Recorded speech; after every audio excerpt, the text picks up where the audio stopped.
ассалому алайкум тамошобинони азиз, ток-шоуи печтоби замонро оғоз менамоям. Меҳмонони азиз шумоёнро ба студияи телевизиони Симои Мустақили Якум хушомадед мегӯям ва барномаи имрӯзаи мо дар ҳамкорӣ бо Кумитаи иҷроияи Ҳизби Халқи Демократии Тоҷикистон дар шаҳри Хуҷанд таҳия мешавад. Мавзӯи имрӯзаро то ба наврӯзи дигар моро расон унвон гузоштем ва аз унвони барномаи имрӯзаи мо пай бурдед ва албатта аз намуди зоҳирии студияи мо дида истодаед ки барномаи имрӯзаи мо барномаи идонаву наврӯзӣ аст. ба диёри зебо манзари мо баҳор омад. Баҳоре ки паёмадаш наврӯзи оламафрӯз аст.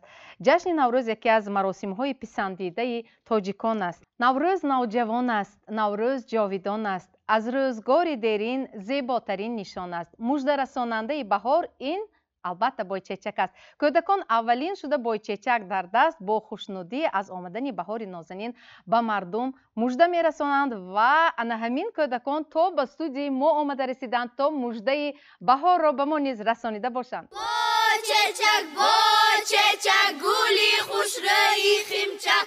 Бойчечак, бойчечак, гули хушрӯи химчак. Эй холаи хонадор, ҳарчи мехоҳӣ барор. Таги остона ғурғур, хонаи мо ба нон пур. Бойчечак, бойчечак, гули хушрӯи химчак. Бойчечак, бойчечак, гули хушрӯи химчак.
барои чӣ ана ҳамин бойчечакро бештар кӯдакон хуб мужда мерасонанд то ба мардум ва аз омадани баҳор ҳушдор медиҳанд? чаро калонсолон не? ба фикри шумо марҳамат. албатта ин ба ҳамон ҷисми кӯдакон вобастагӣ дорад, чунки онҳо бисёр ҳам ҷавон ҳастанд, ҳам чақхон ҳастанд ва бойчечак ки дар қуллаҳои баланди кӯҳ месабзад, калонсолон албатта мадори баромадану онро дастрас карданро надоранд. баъди ана ҷашн гирифтани иди сада албатта табиат рӯ ба сӯи гармӣ, рӯ ба зимистон паси сар мешавад, рӯ ба сӯи гармӣ мениҳад. барои ҳамин ҳам дар домана кӯҳҳо, кӯҳсорои мо ҳамун бойчечак месавзад. аввалин гиёҳ, аввалин гул ина дар минтақаи шимоли мо сияҳгӯш мегӯянд. барои ҳамин ҳамун наврасон ба ин минтақаҳо баромада истода.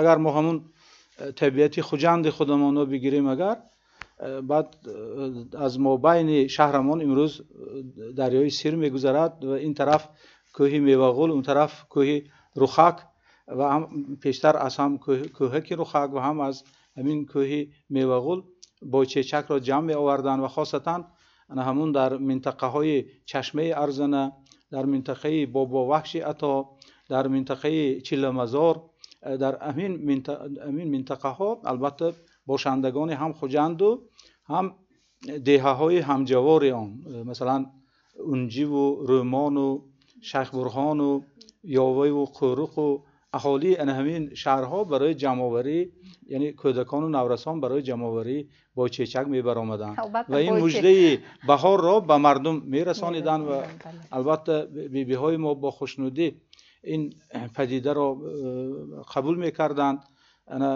و دیده هایشان همین گل سیاه‌پوش را با چیچک را میمالیدند و کودکان هدیه ها میدادند. آنها با سرودهای مخصوصی همین بدیهه های خودشان کودکان البته کلانساران را نیز خرسند میکردند. با چیچک گردانی و با چیچک خوانی با کودکان میزیدند. آغاز شده است. تشکر، سلامت باشه. تشکر استاد. و مرحمت استاد، چند پیش در توسط شبکه اجتماعی فیسبوک یک مقاله شما رو خواندم، با آن شناس شدین، درباره مبارکبادی های نوروزی بود و خب میخواستم که از این باب، مرحمت اینجا بلندگویک هست، از این باب شما حرف میزدید، یعنی با فرارسی فصل بهار، با آمدی نوروز، مردم یکدیگر رو مبارکبادی ها میخواندن. چرا فصل زمستان و تابستان و تیر ماه نه محض فصل بهار هم دیگر رو مبارکباد میکنیم؟ خب اگر بگیریم در فولکلور خوجند، یعنی در فولکلور همین وادی سودگیم عموما یک نوعی ترانه ها است. آنها در کتاب های مثلا علمی فولکلور اشویله گفتند و همین اشویله خواندن به زنها خاص است. مثلا در همین اشویله ها سال نو مبارک باشده گفتم به این یا آن طبقه گوناگون شهر مراجعت کرده، میگفتند سال نو مبارک باشده، این مبارک باشده. مثلا ایسینی دریا غزبیزک، ایسینی دریا غزبیزک، دخترای ترمیزک سال نو مبارک باشده. همین ترمیزکش خواننده مکتب گفتنی گفت، یعنی به دخترچهای مکتب خوان سال نو مبارک باشد، یا اینکه به پسرای ترمیزک سال نو مبارک باشده، یا اینکه همین سرودهایی که سال نوی از سنه هفتم مارت از روزی سری سال آغاز کرده، اون وقت بام‌های بلند نبود، بالای بام میبرآمدند، آتش میافروختند و همین سرودهای دور و سه روز پایدار هم میخواندند و همین عنعنه سال نو خوانی، ترانه سال نوی ما مشاهده کردیم، دیدیم، آموختیم تا سال 1956 به طور عمومی بوده است و بعد آهسته آهسته آهسته امروز گم شده است. بهتر می شود که همین سرود سال نو مبارک باشده، یعنی اشویله یا اینکه ترانه سال نو مبارک باشده زنده کنیم، احیا کنیم. ما گم کرده استادیم، چیزهای بهترین ما گم کرده استادیم متاسفانه. خب در آن رو شاید همون پیامک‌هایی که خب نو توسط یک چی رسم ها، یک گول نوشته جوتی مخصوص با یک جمله مبارکبادی ها گرفته استاده. همون وقتا ورق‌های تبریکاتی بود، لیکن ما مثلا صنعتی خوانندگی گم نکردیم، میگفتیم، میموندیم. میدونید چی؟ همین دنیای تکنولوژی ما یک کم حوصله کرد. لیکن اگر یک نفر همین زنی فعالی فرض کردیم مثل معلم من چاقانی هم جامعیت پیش میبردگی یک محله و پیدا شد، حتما دیگرها هم پیدا میکنند. ما انیخل زنهایی مثلا نمونه گم کرده استادیم و در برابر همین خیلی چیزهای زنهای نمونه گم کرده استاد، همین عنعنه‌های هم گم کرده استاد. این متاسفانه است. لیکن مثلا خوشبختانه ما سرود بایچیچک نوتو گرفتیم، نمودهای نوشه برآوردیم. حالی سال نو مبارک باشده من ندیدیم که نوتو گرفته باشند، ندیدیم. اگر همین روزها اگر نوتو بگیریم این هم تمام میشود، به تمام از بین میرود. حالا که خوجند گفته افتخار میکنیم، شهر تاریخی میگوییم، پس برای چی؟ برای نگاه داشته نیست من همین میراث فرهنگ غیر مادی خودمون کوشش نمیکنیم. و این چیز مثلا آدم با تاسف میگرد. امروز خوشبختانه هستند نفرایی هستند که همین متنهای میدونند، در خاطرشان هست، اقلا هموهای ثبت کرده گرفتن من در کار. یک نفر این کار نمیتواند کرده. این باید تمام اهل زیای خوجند به این چیز مشغول شد که من سال نو مبارک باشده گفتن این عنعنه نیک ماست. خب مایلش امروز ما هفتم مارت سر سال جشن نمیگیریم، این از خاطر فراموش کردیم، از خاطر فراموش کردیم. اقلا همین سال نو مبارک باشده میتوانیم در نوروز احیا کنیم. تشکر معلم. شما رئیس خب شورای زنانی یکی از کمیته محله های قدیمترین شهر خوجند هستید و در محله عادتا همین ایام نوروز و خب جشنگیری همین عید نیاگان شاید همین سرود خلقی رو میخوانید یا نه؟ رحمت در حقیقت مثلا ما معلم در درست برنامه ها گفتن. همچون نمونه کوشش میکنیم که زنها رو جمع کنیم و آنها سرودخوانی کنند، البته. سول نوخوانی کنند. نه همه میخواهند لیکن زمانوی هم کردن ممکن این سرود ها را. اسنی دریا گلزار، اسنی دریا گلزار، راهبری ما به آزار، سال نو مبارک باشده. اسنی دایرا علاوگیرک، اسنی دایرا علاوگیرک، مردکای پلاخورک، سال نو مبارک باشده. اسنی دایرا سنگچه، اسنی دایرا سنگچه، دخترچه ستنگچه، سال نو مبارک باشده. اسنی دایرا سنگی کلان، اسنی دایرا سنگی کلان، مردکای دهان کلان، سال نو مبارک باشده. خلاصه این خیل کرده چی کردن بسیار ممکن است. خلاصه از بین نمی رود. نه نمی رود. البته چون ما این چیزها رو من همچون آموزگار دانشکده پلیتکنیکی درسی فرهنگ شناسی میگذارم با بچه ها با دانشجویانم انا همین سرود رو می نویسانم از یاد میکنونم توی برفته یاره یاره بیکاره نیو اون نقشه که مردها میخونن وی می آموزانم دخترها و سرود یاریا رو می آموزانم همین کم باشدم که در گوش آنها شنیده شود این آینده و البته گم شدن عنعنه های ملی ما نمیگردد. البته ما نمیگذاریم که گم شود. تشکر، سلامت باشید معلم عزیز، مرحمت به صحبت پیوست شوید. در مورد تجلیل عید نوروز تشبث رئیس حزب خلق دموکراتی تاجیکستان را دیگر اعضایان حزب چه قبول میکنند؟ مرحمت. پیش از همه شکرگزاری از زمانی صاحب استقلال و زندگی آسایشته مردم کشور میکنیم. شکرگزاری از آن که باز به بهار نو، نوروز نو رسیدیم. امروز هر یکی ما واقف هستیم که با تشبث خیرتمندانه و صلح‌پرورانه اساسگزار صلح و وحدت ملی، پیشوای ملت، پرزیدنت کشور، رئیس معظم حزب خلق دموکراتی تاجیکستان محترم امامعلی رحمون جشن نوروز به فهرست آثار فرهنگ یونسکو وارد گردید و این اقدام، این مژده برای هر یکی ما بسیار هم اقدام سری وقتی می باشد. خود حاضر با برابر شنیدن سرود بوچچک بسیار خوشحال گردیدم و خود را با آوان کودکی وارد نمودم. البته عنعنه‌های ملی که با برابر فرارسیدن جشن نوروز در ما تجلیل می‌گردند، این یکی از عنعنه‌ها اگر پختن سومنک یا آراستن دسترخوان نوروزی و برکردن لباس‌های ملی یا طعام‌های ملی در خوان نوروزی باشد، دیگر عنعنه‌های نیک نیاگان ما هم هستند که با برابر آن خانه تکانی، مراسم نمودن، عیادت بیماران، برجاماندگان، بیپرستاران، یتیمان، معیوبان می باشند که امروز از طرف پرزیدنت کشور محترم امامعلی رحمون با یک حکم عنعنه نو وارد گردیده است. چند پیش ما در سخنرانی پرزیدنت کشور در ملاقات با فعالان جامعه، عالمان، خادمان دین قرار داشتیم و در آن از جمله تاکید گردید که دقت مخصوص روانه نمودن به قانون جمهوری تاجیکستان درباره جشن و معرکه ها، هم معرکه های دفنی و هم معرکه های تویی، از جمله به قانون جمهوری تاجیکستان درباره مسئولیت پدر و مادر در تعلیم و تربیت فرزند به نظر رسید و ما می توانیم این اقدام ها رو با قانون جمهوری تاجیکستان یک جایه به عمل براریم. زیرا پیش از همه به عنعنه‌های جشن نوروزی نقش زنان در خانه بسیار هم مهم می باشد.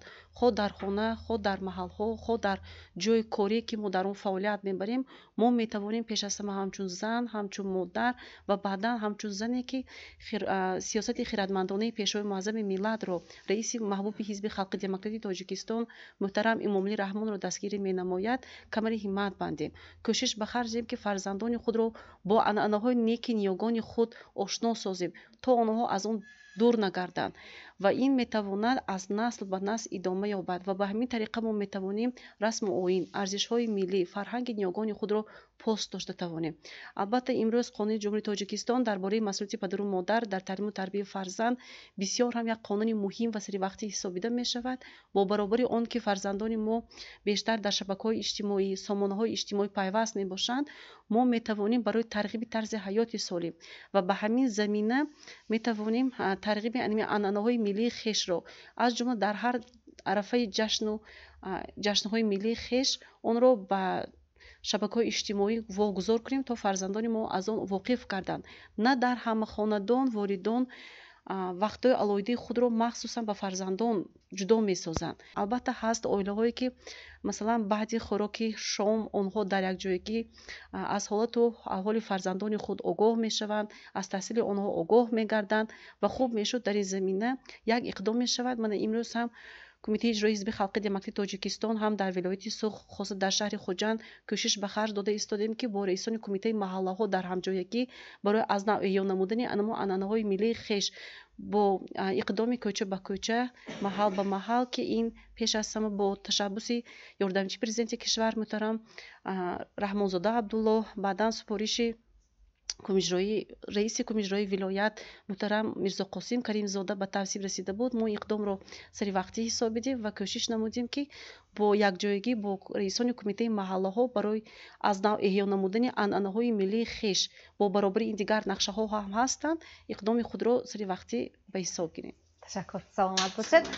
ташаккур. ва дар мавриди инҷо сумалак дар фасли баҳору наврӯз мезебаду наврӯзро бе сумалак тасаввур ҳам карда наметавонем. марҳамат, кадоме аз шумоён дар маҳаллаҳо инҷо ёдрас шуданд ки воқеан ҳам бо кумитаи маҳаллаҳо ҳамкории зич баро монда шудааст ва вақте занҳо сумалакпазӣ мекунанд ҳатман мардҳо кӯмак мерасонанд дар корҳои ташкилӣ ва кӯдакон чӣ хел қабул мекунанд ҳамин ҳолатро? марҳамат муаллима, онҳо низ ҳамин як лаззате ки дар фасли баҳор айёми наврӯз бо гузоштани деги суманаку пухтани он калон солон машғул мешаванд, кӯдакон ана ҳамин лаззату кайфиятро эҳсос мекунанд?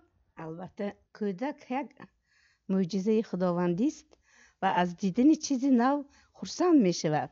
анакнун дар ҳақиқат ҳам наврӯз аз қадимулайём халқи мо бениҳоят бо анъанаҳои хуб онро пешвоз мегирифту мегузаронданд. масалан ман ҳам бо баробари дидани ҳамин бачаҳо як тахайюлоти худро даври кӯдагӣ кардам ки падари ман ҳам дар ҳамин арафаи наврӯз ид саққо харида меомаданд, чӯмоқ харида меомаданд.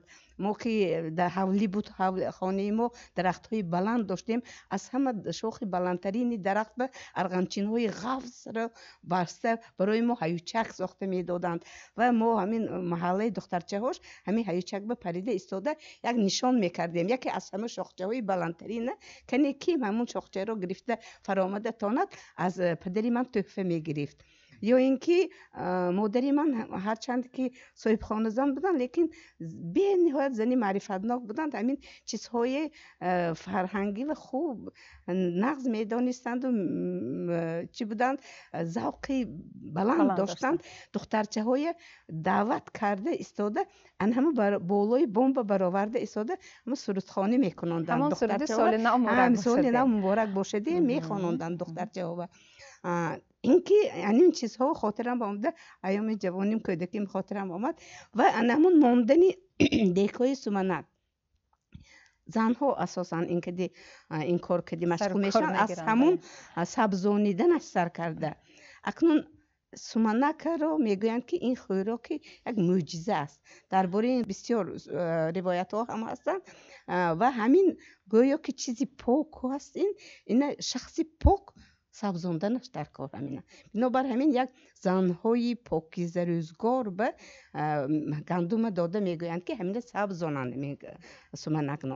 вақте ки ҳамин гандум месабзаду маҳаллава дег монда чӣ мекунанд, гирди ҳамун деги суманак ба занҳо истода сурудхонӣ мекунанд. занҳо сурудхонӣ анакно аз ин бачаҳо ба шӯру шар меоянд. бачаҳо хурсандиро дӯст медоранд ку дар ҳақиқат ҳамун ёрдам додан ва ҳатто бачаҳо вақте ки об мебиёранд ё ягон чизи дигар мебиёранд хурсандона инро иҷро мекунанд. ё ин ки мана бозӣ мекунанд, медаванд, ё вақти рақсу бозӣ ва рақс мекунанд ва аз ин модарон ҳам бибиҳо ҳам ҳаловат мебаранд, чунки вақте ки фарзандони мо хурсанд бошанд, мо ҳам хурсанд ҳастем. албатта ин шодмонист ва таманнои онро мекунам ки илоҳи ҳаёти ҳамаи мо наврӯзӣ бошаду ҳама вақт ҳамин хурсандона пешвоз гирему гусел кунем. ташаккур, саломат бошед. тамошобинони азиз, ҳамагӣ якчанд дақиқа ба дигар шабака пайваст нашавед. бо Симои Мустақилӣ якум бимонед, бахши рекламаро тамошо мекунем. тамошобинони азиз, шумо токшоуи печтоби замонро тамошо карда истодаед ва мавзӯи суҳбати имрӯзаи мо то ба наврӯзи дигар моро расон унвон гирифтааст ва мо дар студияи печтоби замони симои мустақили якум қарор дорем ва барномаи имрӯзаи мо дар ҳамкорӣ бо кумитаи иҷроияи ҳизби халқи демократии тоҷикистон дар шаҳри хуҷанд таҳия гардида истодааст. суруди сумалак аст. Сумалак дар ҷӯш мо кафча занем, дигарон дар хоб мо дафча занем. хуб, дар чанд чорабинӣ ё маъракаҳое ки ташкил мешавад дар масалан маҳаллаҳо ё дар мактабҳои миёна, ба ҷуз ҳамин 4 ё 6 қатор дигар давоми сурудро касе як андоза намедонад ё ин ки омехта мекунад. дар ҳамин маврид муаллима шумо шоира ҳастед. инҷо як пешниҳоди хеле аҷоиб доданд ки ҳамон суруди соли нав мӯрак бошадеро ба таври замонавӣ ҳам коркард намуда хондан мумкин. якчанд намунаи онро инҷо муаллима ҳам хонда доданд. шояд шумо ҳамчун як нафар шоира дар мавриди ана ҳамин суруди сумалак ягон навгоние барои ворид карда бозам замонавитар кардан, то ки насли ҷавон аз ёд кунад, омӯзад. 4 қатор сумалак дар ҷӯш мо кафча занем, не давоми онро ҳам донанд. албатта моҳаббатҷони азиз, лекин саволе ки ба ман додед хеле душвор, чунки шеър чизест ки илҳомагар биёяд менисанд, албатта, лекин ман боварӣ дорам ки ана ҳамин рафти процесс мегӯянд, рафти ҳамон суманакпазӣ ё ки ҳамон иде ки муаллим гуфтанд иди сари сол, хай ман ҳам ба дараҷаи дар ёд дорам ки ҳамин хел сурудҳо буд ва албатта ман боварӣ дорам адибоне ҳастанд ки ин корро наз аз ӯҳдаш мебуронд дар мо. хайр, ман худам кӯшиш мекунам. албатта шумо шоира гуфтед, ман мехоҳам ки хайр акун наврӯз ё ҳамин дигар идҳо барои аҳли қалам албатта як сарчашмаи эҷод аст. мебахшед аз фурсат истифода бурда, чунки дер боз ман дар маҳфили шумо набудам ва ҳамин як чизе ки вобаста ба ҳамин нахонда наметавонам, фақат камтар мехоҳам ки гӯш кунанд. дӯст медорам туро ман, эй баҳори масканоро, эй баҳори сабзу зебо, эй баҳори пиру барно, фасли гулпӯшу дилорҳо. дӯст медорам туро ман, дӯст медорам туро ман, эй баҳори нозпарвар, эй баҳори пурзи ахтар, эй баҳори зеби кишвар. индаму дамҳои дигар дӯст медорам туро ман, дӯст медорам туро ман. бо сахою меҳрубони рӯҳбахши ҷисму ҷони, пирию аммо ҷавони, бехазони. дӯст медорам туро ман, дӯст медорам туро ман. дар ту кору бори деҳқон, ризқу ҳамрӯзии инсон, дар ту борон асту борон, бо ҳама ин лутфу эҳсон. дӯст медорам туро ман, дӯст медорам туро ман. дар ту ишқу комронӣ, нағмаҳои навҷавонӣ, ошкорову ниҳонӣ. дӯст медорам туро ман, дӯст медорам туро ман. баҳри ҳусни дилнишинат, зевари рӯи заминат, лолазорони маҳинат, сабзаҳои махмалинат. дӯст медорам туро ман, дӯст медорам туро ман. бо шукуфон шохсорат, бо навоҳои ҳазорат, чашмасорони қаторат, бо ҳавои беғуборат. дӯст медорам туро ман, дӯст медорам туро ман. бо гулу гулзорҳоят, офтоби пурҷилоят, бо фараҳафзо ҳавоят, ҳам шукӯҳи бебаҳоят. дӯст медорам туро ман, дӯст медорам туро ман. бо ту гӯё ман ҷавонам, бо ту гӯё ҷовидонам, бо ту хушбахти ҷаҳонам, аз дилу аз мағзи ҷонам. дӯст медорам туро ман, дӯст медорам туро ман. ба ҳамаи шумо баҳору наврӯз муборак. ташаккур. саломат бошед. ташаккур. саломат бошед. устоди азиз, дар мавриди сумалакпазӣ гуфтем, шояд ягон асоси илмиву таърихӣ ҳам дорад. вақте мегӯянд ки вақте гандумро сабза месабзад, шахси як зани албатта тозаву озодакору покдоман воқеан ҳам он гандумро месабзонаду кӯдакон даромада диданашон мумкин не. гуфта шунидагӣ ҳастед? ин ягон асоси илмӣ ё таърихӣ дорад ё не дар мавриди сумалак пайдоиши он? албатта ин вобаста ба бовариҳо ҳаст. ман дар бораи суманак дар адабиётҳои илмии мо маълумотҳо вуҷуд дорад.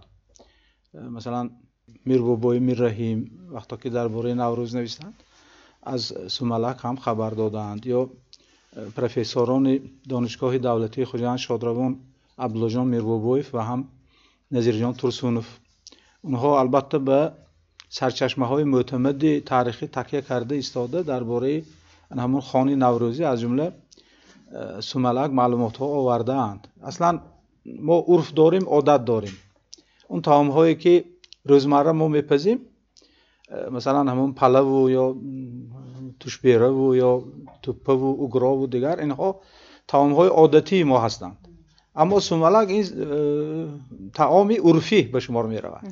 مخصوص در همون فرارسی نوروز، در عرفه ایدی سال یا در جریان رفت ایدی سال این سوملک رو آماده میکنم. این هم وابستگی دارد به همون تغییریابی اقلیم. البته از زمستان به بهار که میگذاریم، در گذشته در آثار الباقیه و هم کتاب تفهیمش ابو ریحان بیرونی همین مسئله ها رو تحلیل کرده ایستاده. حتی گفتند که گذشتگان ما فصل، امروز ما فصل رو به 4 تقسیم میکنیم، اما در گذشته 2 فصل بوده است، فصل زمستان و فصل تابستان.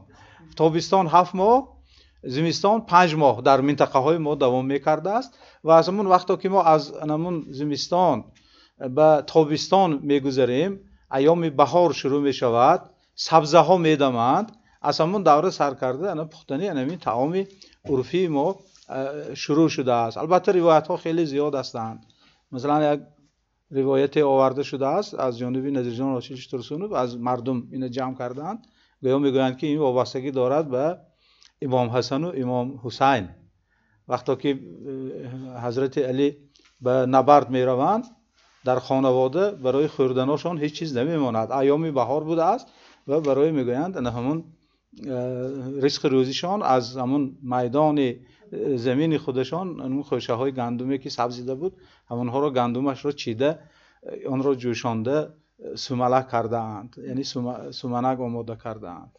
حتی مثلا مادر من میگفتند که وقتی که همین سوملک پزی شروع شود، اگر اینه همون برای سبزاندن سبزه و هم بریدن آن، همون زنی که دوگانی تولد کرده است، همون خیلی یک باوری هم هست، ایریمش هم هست. یعنی چنین روایت ها، باوری ها. البته باز در جای دیگر گفته می شود که هنگام نبردها وقتی که افسران به دشواری خوراک دچار می شوند، اولی بهار بود و برای آنها خوراک را از همین سبزه گندم که تیار کردند. و البته در کتاب ها در بابت من مرحله های برگزار کردن جشن نوروز فکرهای بسیار جالب است. حتی مثلا کرستوف به کسروی تکیه کرده میگوید که در گذشته نوروز را 30 روز جشن میگرفتند و آن را باز به 6 تقسیم میکردند. 5 روز اول، 5 روز دوم، خیلی 5 روز ششم. یا مثلا در بعضی موردها نوروز را مثلا همون نوروز عامه و نوروز خاصه تقسیم میکردند. باوری های خیلی زیاد مردم ما دارند. البته در مورد همه نمودهای طعام های بهارانه از جمله درباره طعام عرفی ما سومنک هم بسیار انانه های خوب داره. من معلم خوب گفتن که این پدرشان از سنگ سقه ها می آوردن یا چهارمغز ها می آوردن. یک عادت بوده است که همین 7 دانه او را پرافته ایستاده، بعد همون دیگه وقتا که میکاوی و یگان نیتی نیکتو میکنه، همون نیت در مثال عملی میشود. یعنی جنبه های بسیار خوشبینانه این همین سوملک وجود دارد. برنامه ایدانه است، نوروزی است و چخیل این برنامه رو به شعر که خوندیم، به سرود، به رقص تصور کردن ممکن نیست. و البته امروز بهر تبریک ما و شما هنرمند شناخته، نفری که استاد صنعت هستند و 10 نفر شاگردان رو هم به وای رساندند، استاد حسنی کمال تشریف آوردند. اینک استقبال میگیریم با سرودهایشان طبیعی ما رو ایدانه و باریده نگاه میدارند.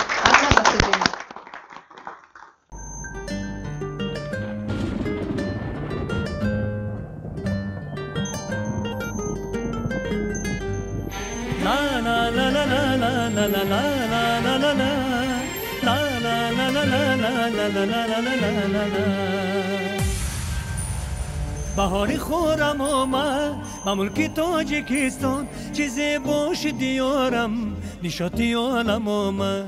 بهاری خورم آمد به ملک تاجیکستان، چیزی باش دیارم نشاطی عالم آمد، نشاطی عالم آمد. مبارک مبارک جشن بهار مبارک، مبارک مبارک صوت هزار مبارک، مبارک در این روز جشن جهانی نوروز مبارک مبارک فصل بهار مبارک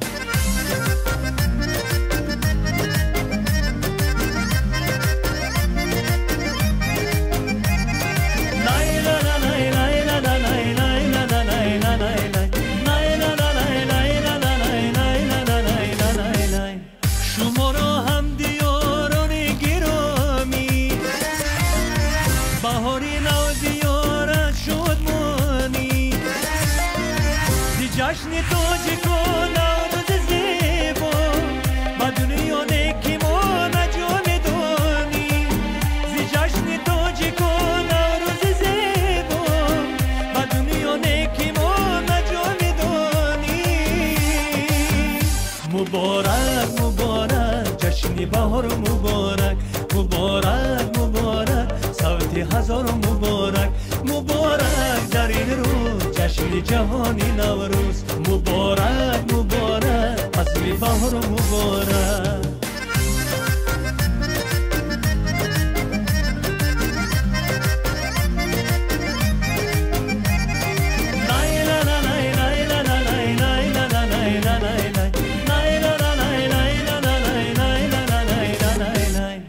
دلی من در بهاران بقرار است زی حسن دلبران مست و خمار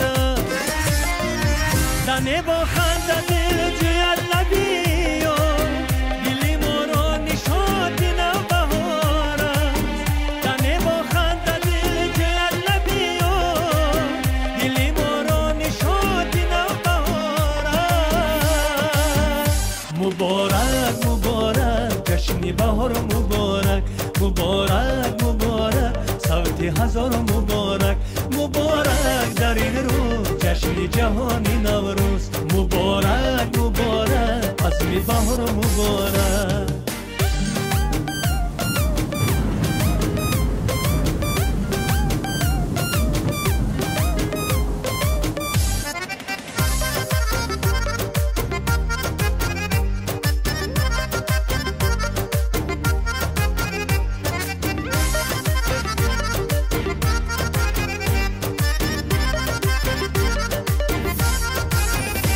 بهاری خورم آمد مملک تاجیکستان چیزی باش دیارم نشاطی عالم آمد بهاری خورم آمد مملک تاجیکستان چیزی باش دیارم نشاطی عالم آمد نشاطی عالم آمد مبارک مبارک جشن بهار مبارک مبارک مبارک صوت هزار مبارک مبارک در این روز جشن جهانی نوروز مبارک مبارک فصل بهار مبارک тамошобинони азиз ба дигар шабака пайваст нашавед бо симои мустақилӣ якум бимонед бахши реклама то ба наврӯзи дигар моро расон ин барномаи имрӯзаи печтоби замон аст ки чунин унвонро гирифтааст ва мо барномаро идома медиҳем инак ман ба назди ана ҳамин миз меравам инҷо хуб чӣ хеле ки дида истодаед дар як гӯшаи мизи мо мизи идона таомҳои миллӣ ҳаст дар гӯшаи дигар бошад 7 шин ҷой дода шудааст ва аз ана ҳамин боб мо суҳбатро бо шумоён идома медиҳем аввал дар бораи ана ҳамин 7 син ва 7 шин ман фаҳмиданӣ ҳастам ки аслан ана ҳамин анво аз куҷо пайдо шудааст ханда шумо кай пайдо шудани 7 сину 7 шин инқадар ба ман маълум нест ман медонам ки ҳамин вақте ки наврӯз мешуд аз давраҳои худомо таърихаша кофта инқадар ҳоло наёфтиам лекин шунидам ки имрӯз ин таърихи 200 сола дорад гуфтанд хай чанд сола ки дошта бошад то ҳамин рӯза ана ҳамин ба дастархони наврӯзӣ гузоштани ҳамин меваҷотҳо ҳамин хӯришҳо ё ҳамин ашёҳое ки ҳастанд инҷонда ба ҳукми анъана даромада будааст ва ҳар якти ин ваи худаша дорад мақсади гузошта шудани ҳамин чизҳо мана имрӯз мегӯем ки ҳар рӯз якта себ хӯрдана модар кор яъне себ ин нишони зебогӣ нишони барои саломатии одам آهن زیاد شدنش به تاثیر میرساند. برای همین در دسترخوان نوروزی ما بودن سیب این از چه اهمیت خالی نیست. وقتی که ما سال نو میلادی پیشواز میگیریم، تورت میپزیم، کلچه قندهای هر خیله میپزیم و برای چی شب نوروز ما همین هفتچین و هفتچین دسترخوان ما مونده، بچه ها ما از تاریخش گفته، همین سلامتی ها ما ضرور بودگیش فهموندن مشکلی نه آورد در کار. چونکه سیرپیوس من بینید 2 سال پیش وقتی که کسلی کرونا ویروس اومد، اکثریت به همین سیرپیوز داروگیشه و هر روز یک و شاخچه همون پیاز خوردن، این برای سلامتی انسان، برای خونی انسان گردشش درست کردن از فایده خالی نیست. یا اینکه سپند ها رو دود کردیم، بلاها رو دور کردیم، میگویم خانما یک سرقه دود کنیم همون شبیه ایدبه میکروب می دیگر چیزهایی باشد دور میشد و این چیز هم یگان خیلی ضرر ندارد.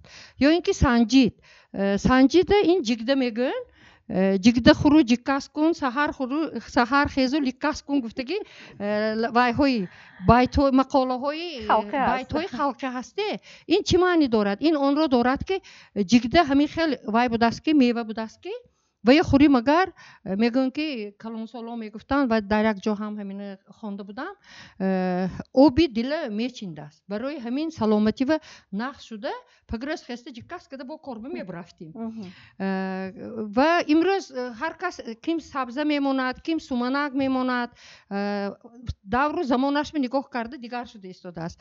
برای سنجیدنی دانشجویان من کمتر وای بردم، تحقیقات بردم.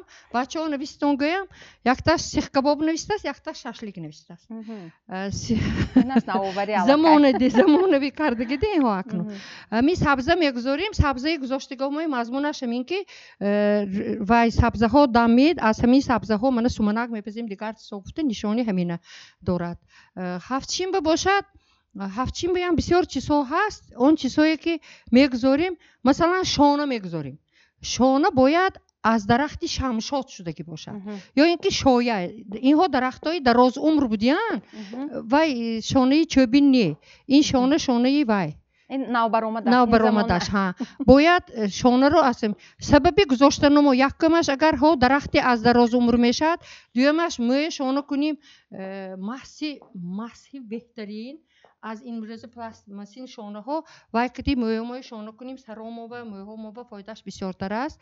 سونی شانه دراز عمری باشد، دویمش میمونیم که همین چگیلی های خانمانده بوده که همشه وای کده برودو گفته برودو زندگی ها آسوده شود. شم میمونیم این روشنی وای شهد میمونیم، شهد اصل شربت کمپوت ها خیلی که معلم گفته گذاشتن زمستان به ذخیره میکنیم. انا همین وقت به از همون چیزهایی که برای ویتامینی ما در کار است. خلاصه همه اون چیزایی که میگذاریم و همش برای ما یا شینی موندن در کار شوه. خیلی اینجا نبوده شینی از توت ساخته میشود، بسیارتر پخته میشود. شینی میدونتون که توت خیلی برای سلامتی انسان فایدهش است. یا اینکه سیرکو میمونیم، سیب گیریم اگر سیرکو هم از انگور ساخته میشود و هم هر روز خوراکم و کده خوریم اگر علاوه کرده خوریم اگر از اهمیت خالی نیست. به فکر من همین اون چیزهایی که گذشتگان ما استفاده بردن امروز ما فراوان استفاده میبریم اون رو. یا 3 دانه گوید 3 دانه همین سنبس پختیم بالاش به 3 دانه نان پختیم میکنیم. یعنی این چیزها همش و امروز میگن که مدیسین یا طبیبای و امروز میگن که 3 دانه رو هفتش خایده خوری اگر سلامتیت به فایده شه گفته. خلاصه اون چیزهایی که ما دسترخوان به میگذاریم از فایده خالی نیست و هر روز ان همین چیزها رو استفاده بریم سلامتی همون نقش شده ما با این پیری به دولت میشتم. بهتره. سلامت باشید. تشکر. و استاد اگر از اون معلوماتی که معلم اینجا گفتن باز اضافتا گفتنی داشته باشید، باز معلومات دیگر رو برای ما پیشنهاد کردنی باشید، ما شما رو گوش میکنیم. خب همین تاریخی پیدایشی هفتچین یا هفتچین اصلا گیریم اگر همین هفتچین و هفتچین این چیزی نسبتا نو است. خب در آثار عصر میانگی تا عصر 15 تا عصر 16 این چیز نیست. هفتچین هشتین به اشاره نشده. لیکن همین از کجا پیدا شد؟ در دوره ساسانیان یعنی پیش از اسلام дар ҳамин дарбор як расм буд, як толори махсусе буд ва ҳамин номаш синӣ гуфтани гап, не табақ гуфтани гап. ҳамон вақтанда мо ҳозир чинӣ мегӯем ку чизи чинӣ, ҳамин табақа ҳамон вақтанда синӣ мегуфтанд. 7 синӣ, яъне 7 табақа мемонданд ҳамон толор ба. ва толор барои чӣ гӯем? барои соли оянда кадом гиёҳу рустания кишт кардан зарур аст, барои ҳамона фаҳмидан буд. ва пеш аз наврӯз инҷо устодам як ишора карданд, ҳамин тухми нахӯд, наск, гандум, ҷав ё дигар ҳамин 7 чизе ки барои ҳамин давлат зарур буд, ана ҳамин чизҳои мешинонданд ва медиданд ки кадомиш бисёртар ҳамин нашъунамо меёбад то наврӯзе. ва аз ҳамин хулоса мекарданд ки дар давоми сол ҳамин рустание зиёдтар масалан парвариш кунанд. хуб унҷа масалан ба подшоҳ ина муъбади муъбадон рафта гузориш медод ки манавин ҳамин соли оянда ҳамин аст. хуб ана ҳамин калими рафта рафта ҳамин 7 синие ба маънои табақ мардум нафаҳмиданд ки ин чӣ чиз аст. баъд хаёл карданд ки ин 7 син ва ба нами 7 синба сармешудагӣ калимаҳоя ин дертар пайдо шуд. ва баъд гуфтанд ки алакун ин син ҳаст, бояд шин ба ҳам ёбем. хуб шин ба ҳам ёфтанд. мамлакатҳое ки ба баҳри масалан ба халиҷи форс наздик ҳастанд, дар онҷо як таоме ҳаст ки мардум аз майгӯ, аз малахи баҳрӣ мехӯранд, майгӯ мегӯянд. баъд гуфтанд ин хӯроки дӯстдоштаи мо дар 7 сину 7 шин нест, он фикр карда баромаданд 7 мим. яъне ҳамин дар муҳите ки ҳамин гиёҳҳо ҳаст, ҳамин ғизоҳо ҳаст, 7 син ва 7 шин масалан сохта мешавад. лекин масалан мо мебинем ки ин дар тағйир аст, дар тағйир аст.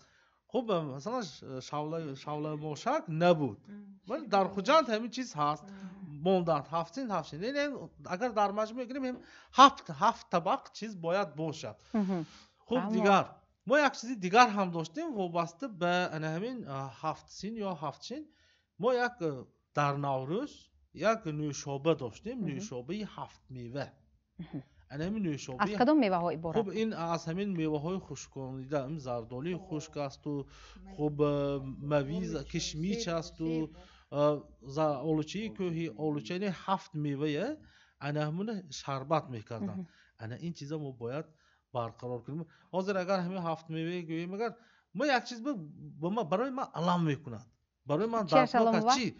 ҳамин он чизи беҳтарине ки мо дорем дар хориҷа мегиранд, истифода мебаранд, тарғибу ташвиқ кунанд. мо худамон аз ин дур ҳастем. ҳамин 7 меваи мои таркиб баша ё дигар чиза бинед, дар Русия бинед чӣ хел масалан фаровон истифода мебаранд. аз ҳамин мардуми оддӣ саркарда то масалан ҳамин ашроф истифода мебаранд. ҳамин 7 мевае ки мо доштем, лекин мо худамо чизи ғарб ба мерем. як чизи бояд ки вай зарҳалӣ бошад, як упаковкаш набошад, яъне бастубандаш набошад. охир он чизе ки мо беҳтарина худамо дорем, лекин аз ин чиз масалан мутаассифона мо дур шуда истодем, лекин ба ин чиз мо бояд ҳатман рӯй оварем. албатта. хуб ана ҳамин буд дар мавриди ташаккур, саломат бошед. илова сева сумоқ мемонданд. сумоқ ин моҳӣ, як навъи моҳӣ, самак мемонданд. моҳӣ ки вай моҳӣ мана худомо медонем ки пеш аз рамазон ҳамамо ябо моҳӣ хӯрем, ҳалқамои тоза кунем мегӯем. ҳамин барои тоза вай нигоҳ доштани оилава чизаш ҳалқошон кун гӯем. ва фоидаи моҳӣ медонем ку даври шӯравинда як ҳафтава як рӯз рӯзи моҳихӯрӣ буд. яъне барои чимамои дуруст дидан ва дигарҳо истифода мебурданд ки ин чизҳо аз байн нарафтанаш дар. бале, ташаккур. ва якбора мегузарем ба мавзӯи таомҳои миллӣ. боз илова мекунед? хуб, марҳамат. хуб дар дастархони наврӯзӣ хуб ғизоҳо ҳам ҳаст ки онҳо ҳам ғизоҳои рамзӣ ҳастанд. масалан дар ҳамин дастархони наврӯзӣ маълима инҷа ишора карданд, ҳамин гӯшт ҳам бояд гӯшти сафед бошад. масалан моҳӣ, гӯшти моҳӣ бояд бошад, гӯшти мурғ бояд бошад. хуб гӯшти гов аз қадим масалан дар наврӯз истифода намекарданд, хаб дар оши палав буд. ва асосан дастархони наврӯзӣ ва чизҳои рангаш сафед, масалан шир ё ки шир биринҷ, шир шавла ё ки масалан ҳамин худи ва ябенед номаш чия сумалакам аз шира همین سفیدی است. این برای چیز رنگی سفید گفتیم این رمزی پاک شدن است، تازگی است. سفیدی روزگاری مردم. مثلا هم زندگی بهار و نوروز عروس سال میگوییم خب کلین کنیم هم یک سفیدی میدن، این سفیدی از همین ارتباط دارد و همین چیزا، یعنی کشایش، روشنی، سفیدی و پیشروی هست. تشکر، سلامت باشید. کدام طعام های ملی رو میدونید؟ مرحمت آنهایی که تا این فرصت فکر خود را نگفتند بیاد از باب طعام ملی گپ میزنیم. طعام های ملی که من اینجا گذاشته شده است البته شیر برنج، شوله، شوله موشک، آشی پلو، قروتوب، باز چالپک پیازدار هم هست. و کدام باز طعام های ملی رو میدونید که تا امروز در خاندان هر یکی شمایان آن تیار کرده می شود، در عائله کدبانه های خاندان تیار میکنند؟ خب مرحمت بیاد از شما میپرسیم. مرحمت. اصلا طعام هایی که امروز کدبانه های ما میپزن خصلتی و گرفتگی اینترنشنالی از بسیار ملت ها میگیرن، خصوصا از اینترنت از کلین های جوان میگیرن. بنابراین خوراک های قدیمی ما همون شوله و همون ماش برنج و مستوی همین خیلی چیزها، اون طعام هایی که مادر کلان های ما و نبیره های خود یاد داده بودن. اما من درباره اهمیت جشن نوروز برای تربیه، جهت تربیوی جشن نوروز گپ زدنیم، برای اینکه خود زردوشت گفته بود که این کشت و کار کرده زمین، زراعتکاری، این از حتی از عبادت دیده بالاتر، از مذهب، عبادت های مذهبی دیده بالاتر می ایستد. یعنی اینجا درباره تربیه مهنتی می رود که یکی از پرینسیپ های اساسی اخلاق حساب می شود. بعد این جشن نوروز این وحدت رو ترنم میکند، چون که بعد از پیشتر اگر ملت های اوریان نژاد جشن میگرفتن، دیرتر وقتی که جشن های نوروزی با مراسم های و دین اسلامی کمتر آمیخته شد، این جشن رو بعد ترک زبان ها نیز اید میکرده گشت. انا همین خیر نوروز و دیگر ملت ها پهن شده رفت. انا از اینجا ما قوه بزرگ وحدت گرایی جشن نوروز رو احساس میکنیم، مشاهده میکنیم. از دیگر طرف جهت تربیوی و بعد صلح رو ترنم میکند، برای اینکه زراعتکاری، کاسبی، چارواداری، این همش بدون استوار بودن صلح ناممکن است. انا اینجا باز هم جهت تربیوی جشن نوروز رو ما دیده ایستادیم. از بس که امروز در جهان امروزی که ما در آن خیلی متشنج است برای حکمرانی کردن و تفکری جوانان در غرب بسیار کوشش به خرج میدهند، همین جشن گرفتن عیدهای مراسمی ما، نوروز، تیرگان، مهرگان و دیگرها، و تفکر جوانان ما برای خودشناسی آنها به نظر من حتما تاثیر میرساند که این از اهمیت کلان دارد. به نظر من این جهت تربیت، بعد خودشناسی و احترام همین رسم و رسوم تاجیکان ما، این هم خیلی ضرور است در زمان ما. فهمم. همینجا معلم حاضر گفتند که خب طعام ها هم کمتر آمیخته شدند، شاید بنابر همین هم طعام ملیه که با نام خب کچری، آش کچری است. کمتر جوانان خب امروزه ما صاحب خانه زنهای نوجوان طرز تیار نمودن آن رو هم حتی امروز نمیدانند، کم ناعیان از بین رفته ایستاده است. مشاهده میکنید معلم مرحمت. طعام‌های ملی ما از بین رفته ایستاده است، درست هم گفتید. لیکن هستند عائله‌هایی که من به نهایت خرسند هستم که همون خوراک‌های ملی ما تا به همین روز اومده رسیده ایستاده از نسل به نسل انتقال یافته ایستاده است.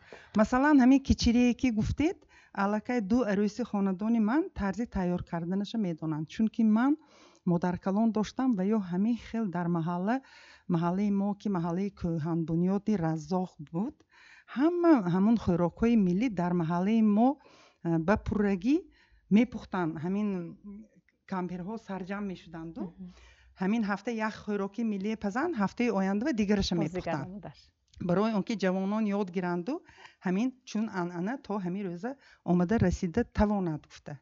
مقصد همین بود. برای همین من همون کچری پزی اما در کلان یاد گرفته بودم. کچری پزی هر نمودش است. بله. بعضی میشد که کچری تو مادر کلان هم میگفتن که تا شته نزنی کچری با مزه نمیشد.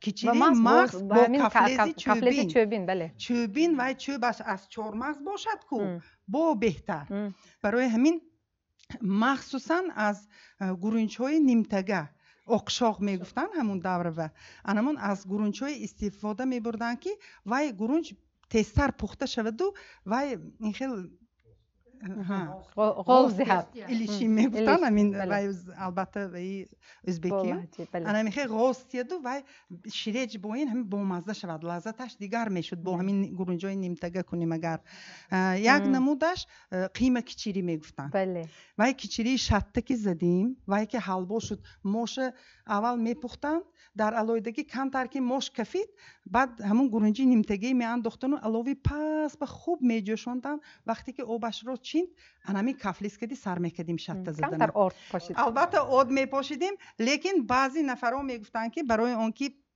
میجازش خنکه و زیان نکنه میجازا گرم میشن خنک میشن کو برای گرمی شدنش کمتر یک تا پیازچی جس کرده میگفتن مادر کلانی من پیش از همین موشو و انداختن برینجه کمتر جز میکردن که وای گرمی میشد گفته شت میزنن و یکی تیار شد در علایدگی قیمه چش تیار میکنن گوشت قیمه کرده پیاز انا زیره چهو کدی تمچه ها کدی تیار کرده بعد خوشرو میکشیدن لیکن دیگر مادر کلانم دیگر نمودی کچیری میکردن که وای کچیری و کچیری که همین حلوا با این طبق کشتنش بعد همین سیرپیازی که گفتید برای اون که وای به نهایت فایدهش کلان کو برای سلامتی سیرپیاز روغن دنبه و سخت همین کوفته روغن دنبه و یک بار بریان کرده همون سر روغنک روی طبق میکشیدن این دیگر نمودش با یک نمودش وای کچیری وای میگفتن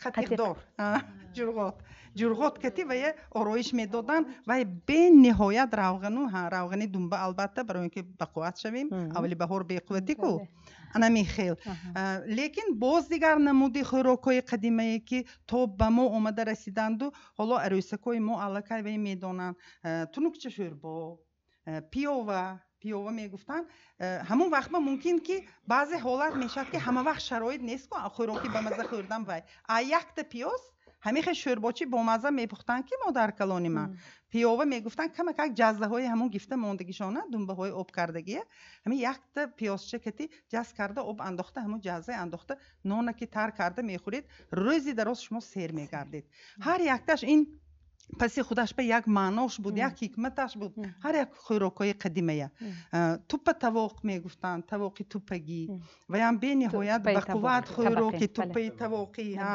و هم تا به حاضر آمده رسیدگی علاقه من عروسکای ما همه خیلی خوش روی میپزن که لگمانی اویگوری باشد و توپی تواقی ما از وی دهچند بولازتر و با آرایش میدن هر گوشتای با مزکتی برای همین خوراکا شاوله قاقدار درست گفتید شاوله قاقدار یک طعم مزه خاصی خودش دارد حاضر اکنون جوانا و من میگم مثلا خانواده بچه های گوسفند عروسکان به میگم که شاوله قاقدار کنیم و ها نمیخواهند میگم که ای وای چه چیزی شیرینه دونی شما وای شاولو میاندازید وای برای من به نهایت با مزه وای مزهش هم خیلی یک عجایب شیرین و کمتر خاصی خودش شیرین و عجایب با مزه میشه بله درست گفتید همینجا استاد در مورد اینجا یک لقمه پرتفتن معلم گفتن که گوشت قاق حتما در همین شاوله قاقدار گفته استادیم گوشت قاق هم همراه کنید باز با مزه میشود انا همین گوشت قاق یا خود دیگر طعام های ملیه که اینجا ما نامبر کرده استادیم استاد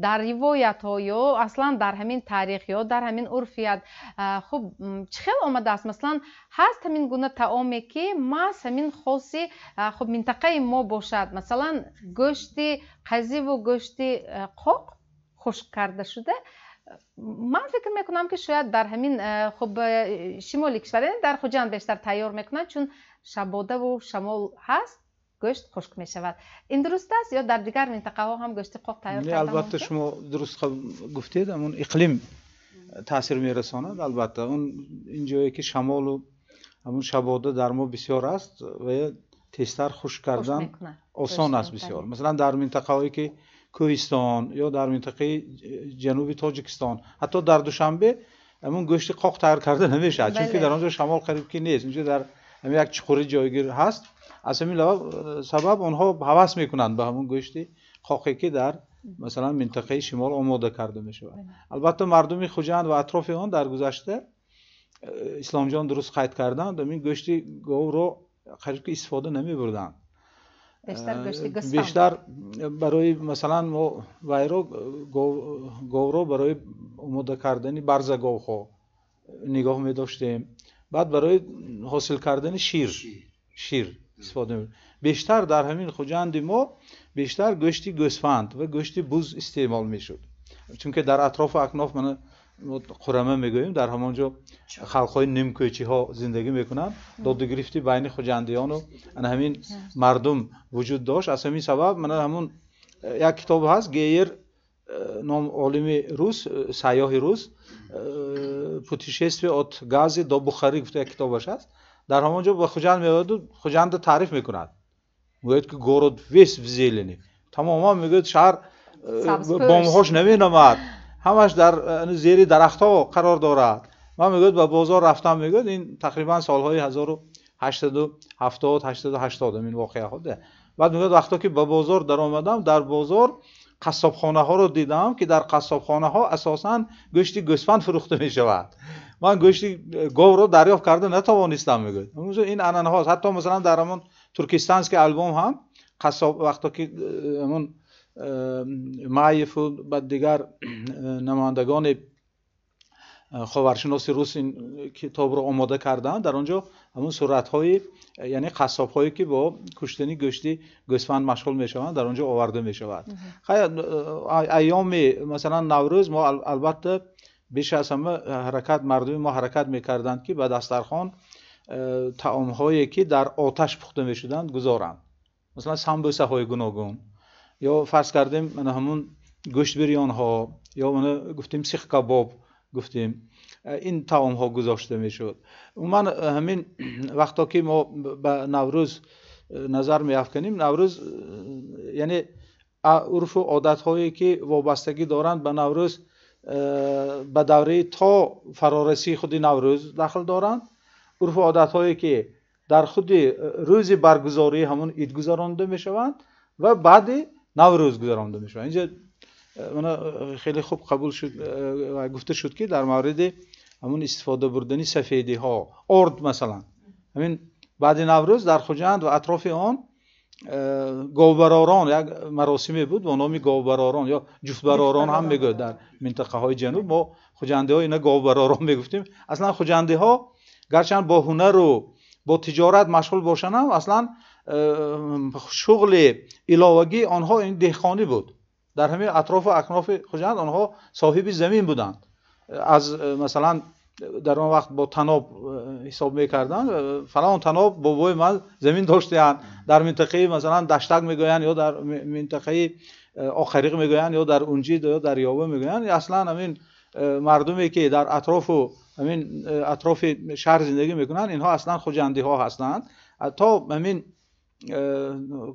عصر 18 تقریبا تا سالهای 1720 725 اکثریت خوجندیان در داخل خوجند زندگی بعدن که وایها وسیع می شود و میدانهای خودشان هم برآمده همون زیاد شدن اهالی اطراف خوجند هم حساب همین بود. حساب کوچیدن همون یک قسم اهالی به منطقه های گویا زمین های کشتی خودشان. برای همین وقتا که ما همون گاوبراران رو میگذرانیدیم حتما زنهای ما و همون یک چی میگوید کاسه آرد گرفته ایستاده به بالای همون برزگاه ها میپاشیدند یا که مثلا چلپک تیار کرده ایستاده به شاخهای برزگاه ها میمالیدند روغن ها میمالیدند چون که سال سیر حاصل شود گفته. یا مثلا آنها به آمدن یا بارشات بسیار اهمیت میدادند.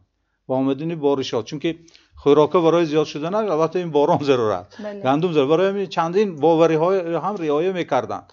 مثلا لخته که ساخته ایستاده تا که ترنابه مانده اولا آب میریختند.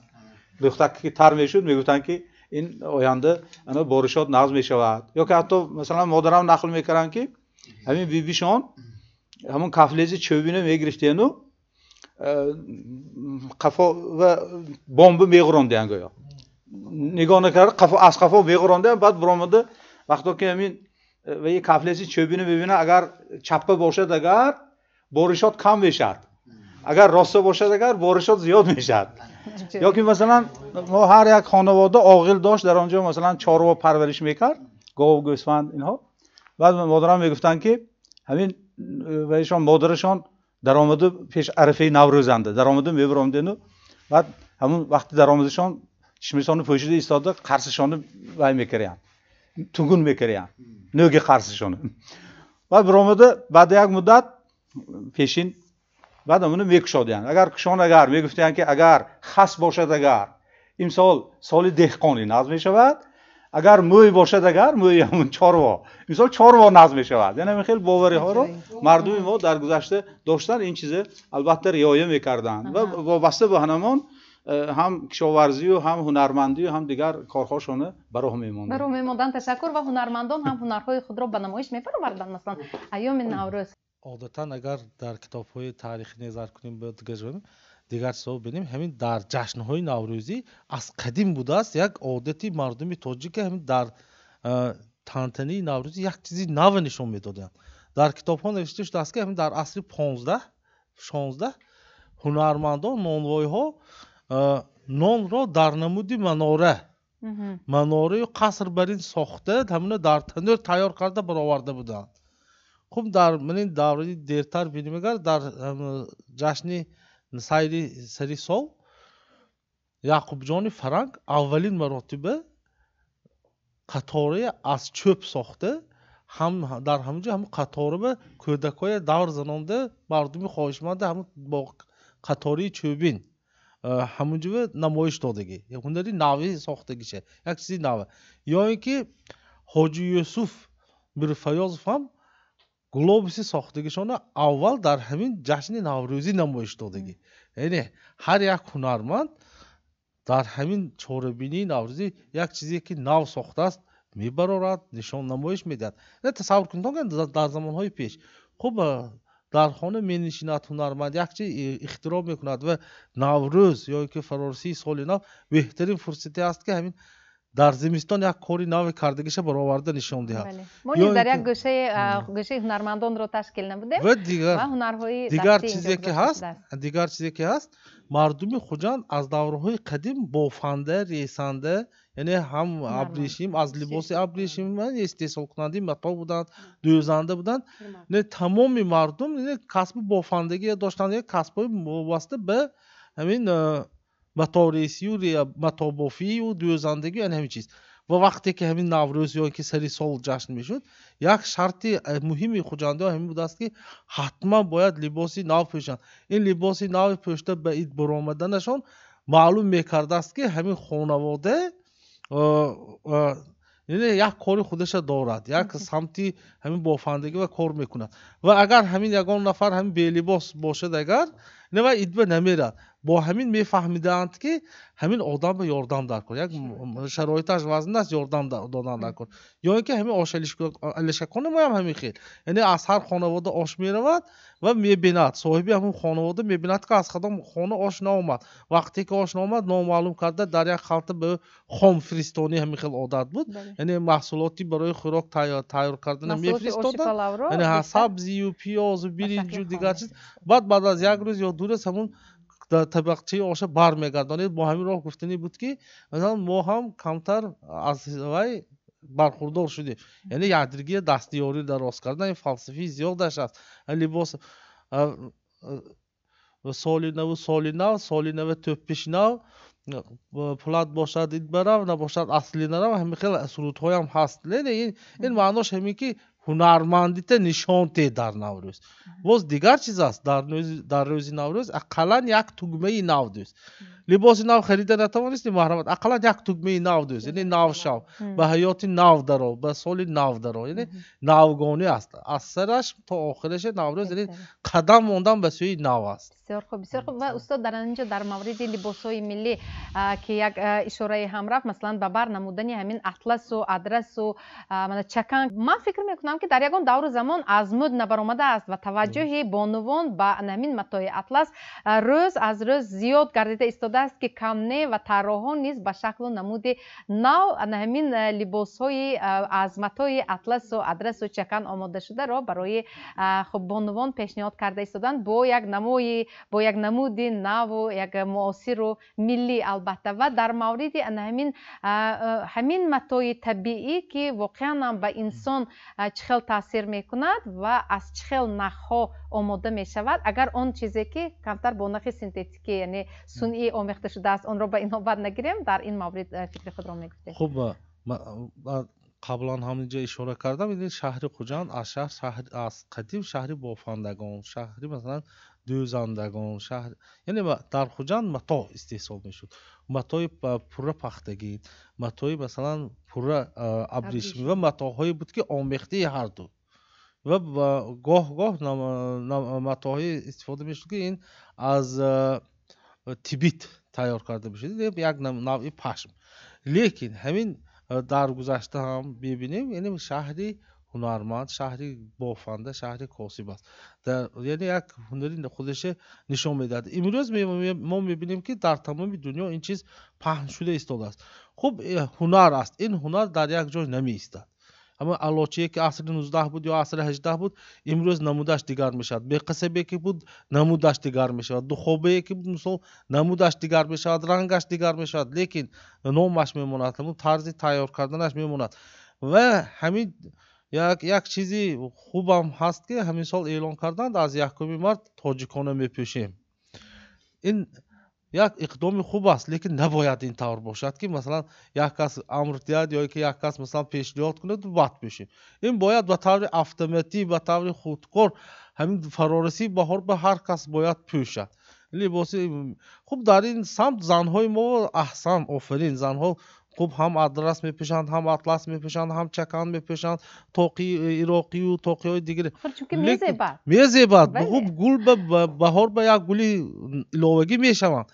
لیکن آخه استاد اینجا درباره سیاحی روز گفتند همون یک سیاحی دیگر به خوجند میآید و لباسی مردهای میگوید که اینها میگوید اینها به منظورش مردم خوجند به مثال طاووس زیبا شده میگردند و بعد همین کدام طبقه چخیل ساله میبندد کدامش چخیل لباس های مردانی ملی ما هم زیبا بودند خب بی قصبی زیبا داشتیم پاشایی زنگار داشتیم دیگر اکنون ما خودم هم البته جای کار به جامعه ملی پوشیده رفته کار کرده نمی شود مثلا اگر من مثلا همچون آموزگار همین لباس گیرم شاید یکان اندیشی دیگر رو بیایم لیکن طراحان باید که همین برای مردان هم اکنون موافقی مثلا برای چی مثلا از پاشاهی زنگار از همین متا برای مردها کاستوم ندوزند خب و یا اینکه برای چی مثلا از زیرگی کاستوم ندوزند یا که مثلا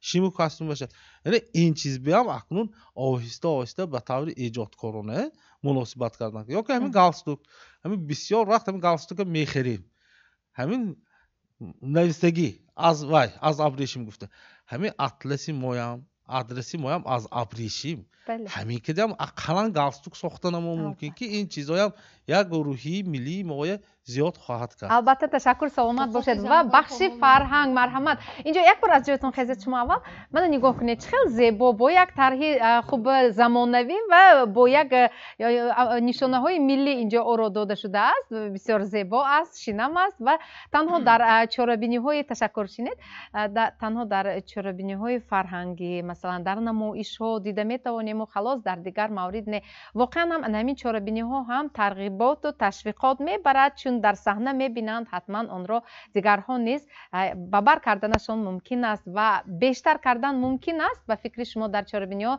در نمایش لباس های ملی همین گونه مثلا لباس هایی که خاصی جوان پسران است مرحمت البته تشکر خیلی که ما میدانیم طی سالهای آخر و همچنین به شرافت انمی صاحب سالی کشور یعنی که عملی گردیدن دستور و هدایت های خردمندانی پیشوای معظم ملت وابسته به رشد هنرمندی و ارزش‌گذاری نسبت به فرهنگ ملی بخصوص فرهنگ لباس پوشی و عنعنه‌های اجدادی ما چخیلی که استاد اینجا ذکر نمودند سالهای آخر خیلی پیشروی ها به نظر میرسد و ما دیده ایستادیم که همه ساله همین دوزندگان ما طراحان ما آنهایی که با یعنی که آرایش سر و لباس و آماده سازی سر و لباس و دیگر جهازهای آرایشی بخصوص ملی زنانه مثلا مشغول می باشند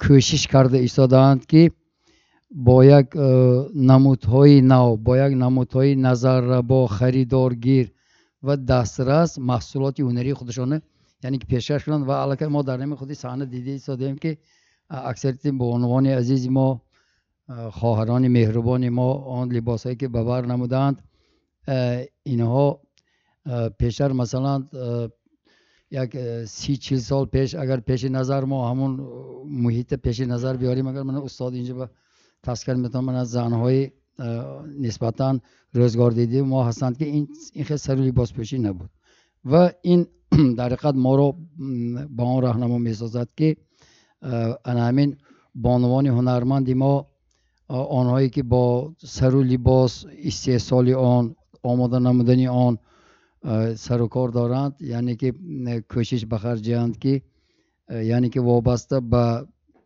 طلبات زمانی معاصر وابسته به ذوق همین زیبایی پسندی همین زنها و بانوها همچنین البته مردها اینجا که لباس دارند البته اینا شتنگیرید بیشتر در چاره‌بینی هایی که از جانب هنرمندان و صنعتکاران در صحنه ضمن برگزاری برنامه‌های فرهنگی چاره‌بینی‌های فرهنگی یعنی که بر میکنند لیکن در دیگر وقت نه من فکر میکنم که حاضر اگر همه خیلی اندیشیدنی تدبیرها همه خیلی ادامه یابد اگر فکر میکنم که در سالهای من بعد البته بیشتری مثلا جوانان هم نه فقط از حساب فقط دختران بلکه از حساب پسران جوانان نیست همه خیلی لباس هایی که با یک طرز و آرایشاتی نمونه های ملی قدیمه یعنی که آماده کرده شده است به بر می‌گیرم. یک چیز من دیگر چیز گفتم در کار که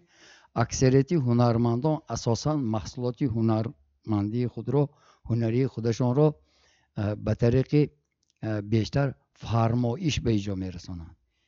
مثلا اگر یگان کامبینات یا یگان فابریکه با اگر یگان نمودی سر و لباس یک بارت صدها هزارها عدد استحصال کرده شود این به خاطر آنکه جزئیات‌های خیلی خاصه آرایشی خودش که دارد بیشتر هنرمندان کوشش میکنند که وابسته به طبع و ذوق و خواهش خودی همون شخصی که همون لباس مثلا به بر کردنی است خیلی که حاضر من رسان وقتی که پیش از تویشان من هم زنها میدونن چندین نمودی کرتاهای رفته همه خیلی فرمایش میدهند و هنرمندان وابسته به طبع و ذوق آنها آماده میکنند و امروز خیلی که گفتید اینجا ذکرش رفت باعث افتخار سربلندی است که به شرافتی باز سال دولتی جمهوری اسلامی و زحمت های همیشگی پیشوای معظم ملت راهنمایی آن کس سر و لباس هم اطلس هم ادرس و هم کرتی چکان که در حقیقت خیلی زیبا است و اثرها آن را استفاده میبرند امروز از جانب تشکیلات یونسکو سازمان ملل متحد صاحبی گویا که یک پذیرفته شد همچون یک دستاوردی عمومی انسانی عمومی بشری پذیرفته شد و بیشتر استفاده من یک چیز گفتن در کار که در مورد اطلس مثلا اطلسی خوجند میگفتند اطلسی مرغلان میگفتند خیلی بیشتر این لباس اطلس عموما نه فقط در شهر خوجند بلکه در عموم همین وادی فرغانه که شهر خوجند دروازه درآمدگاه وادی بزرگ فرغانه می باشد خیلی معمول است هم در تاجیکستان و هم در ازبکستان لیکن به هر حال امروز طریق دستگاه اطلس و ادرسی که در خوجند بافته می شود با خصوصیت‌های خاصی خودش دارد که شاید به یک چشمی هم تو دیدن کس نفهمد لیکن البته این متخصصان آنهایی که همین صاحب گویا که کمتر سر و کار دارند و آگاهی دارند البته میفهمند که این چیز در خوجند بافته شده است. یا مثلا من این نقش در مثلا در خطلان بیشتر، اینش در بدخشان، این است در وادی حصار. بله. تشکر، سلامت باشد. الحال پیشنهاد میکردم نمایش لباس‌های ملی اینجا تشکیل گردیده است و یک نظر اندازیم به جوانان ما که امروز کدام لباس‌ها را به بر کرده ایستادن همراه تماشا میکنیم. سپس باز صحبت را ادامه میدیم. خب مرحمت.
معلم بهر تشویق و ترغیب همین لباس‌های ملی امروز از جانب شمایان کدام کارها پیاده می‌گردد تا که واقعا هم امروز همین زیبایی و تراوت و ملاحت و نزاکت و نفاست همین لباس را هم در مجموع درک کرده توانند و آن را واقعا هم از روی خواهش خودشان ببر کنند، نه مجبوری. پیش از همه یک چیز را می‌خواستم گفته گذارم. هر باری که در برنامه‌های تلویزیونی یا چاره‌بینی‌هایی که به جشن نوروز بخشیده می‌شوند اشتراک می‌کنم و خود یک معلومات‌های نو را می‌گیرم. حاضر در اینجا نشسته از شنیده‌هایی که اینجا زن‌های سابقه‌داران ما، استادان ما گفته گذاشتن، یک معلومات‌های نو را به خود کسب نمودم و البته در اثرهای یک چند بزرگان ما در اوستای زردشت، در شاهنامه فردوسی، در ایجادات رباعیات عمر خیام یا ابوریحان بیرونی، تاجیکانی باباجان غفورов و کتابی شهر آفتابی نظیرجان ترسونов بسیار عنعنه‌های خوبی نیاگان ما جای داده شدند و در موردی که اینجا استاد ما گفتند که این عنعنه‌های نوروزی پیش از نوروزی، عرفه نوروزی، بعد نوروزی دیده میشد، بسیاری آنها جای گرفته شدند و به هر بابت اینقدر معلومات‌های بسیار درباره جشن نوروز، اینقدر روایت‌های بسیار، اینقدر معلومات‌هایی که سرچشمه علمی دارند در بابت نوروز بسیار هستند. خوشبختانه امروز با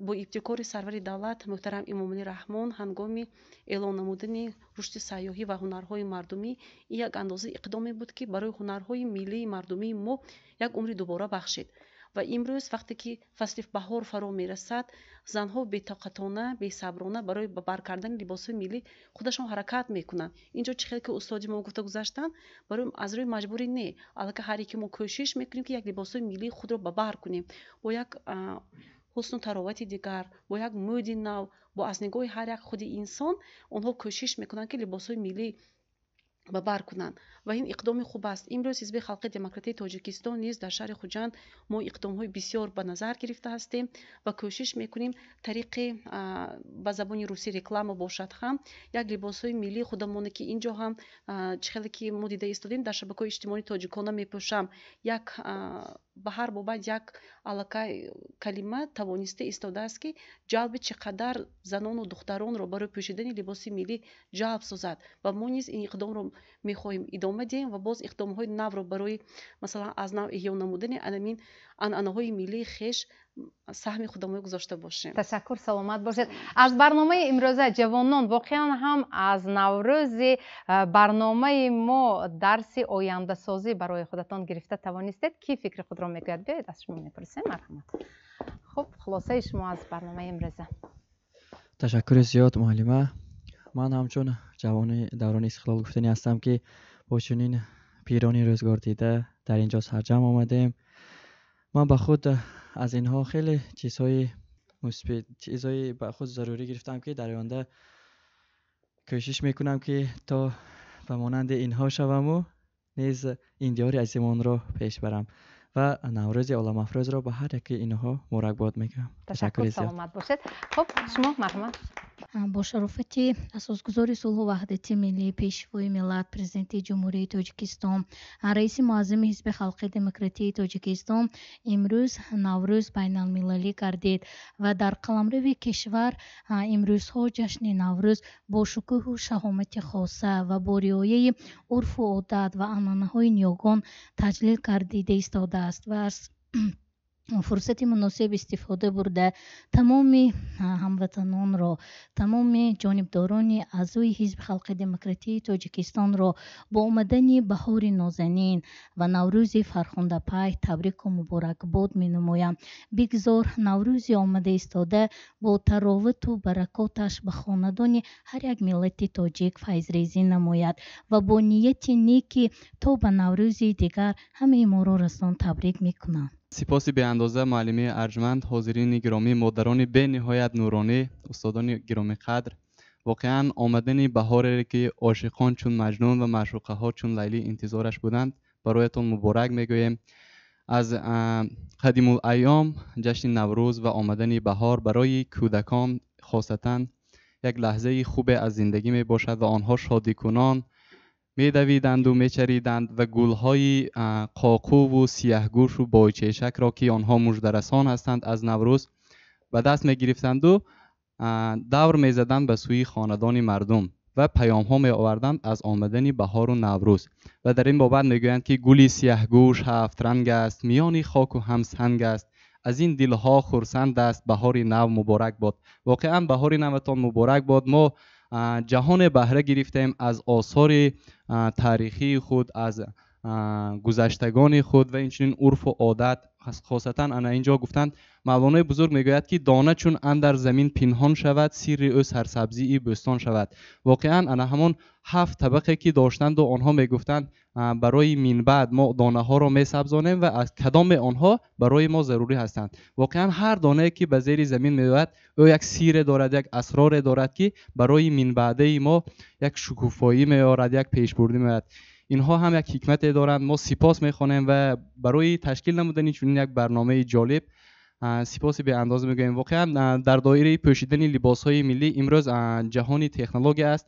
من معلمه ارجمند گفتم ما تاجیکانه لباس میپوشیم. این الکه در شبکه‌های اجتماعی خیلی به زودی پهن گشته ایستاده است که من امروز ما هم عکس گرفتیم برای این رو در فیسبوک میگذاریم و نه تنها دختران، پسرها نیز ما تاجیکانه میپوشیم، گویان صدا میبریم تا اینکه تمام مردم از این آگاه باشند.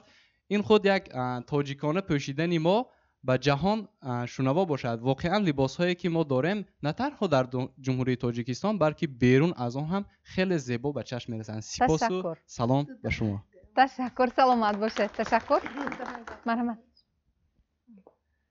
بسیار فکرهای جالب. یک بار دیگر همه شما را و تماشابینان را تبریک میکنم.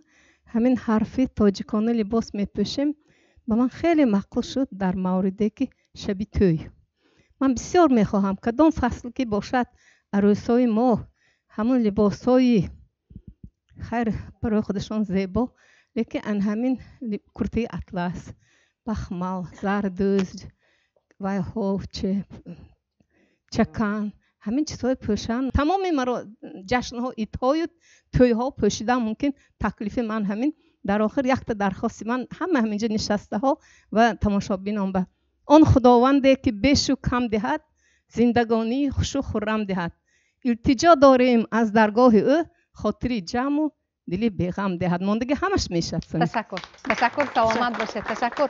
البته انهای خاص نوروز خیلی بسیار هستند. ما در یک برنامه نمیتوانیم همه آن را برایتان نمایش داده باشیم، اما فکر میکنم که حداقل امکان برای بیننده عزیز خود معلومات مختصر داده توانستیم و در همین جا برنامه امروزه را حسن خاتمه میبخشیم و هر یک شمایان را با نوروز عالم افروز تبریک و مبارکباد مینماییم. ای خداوند زمین و آسمان تا به نوروز دیگر ما را رسان.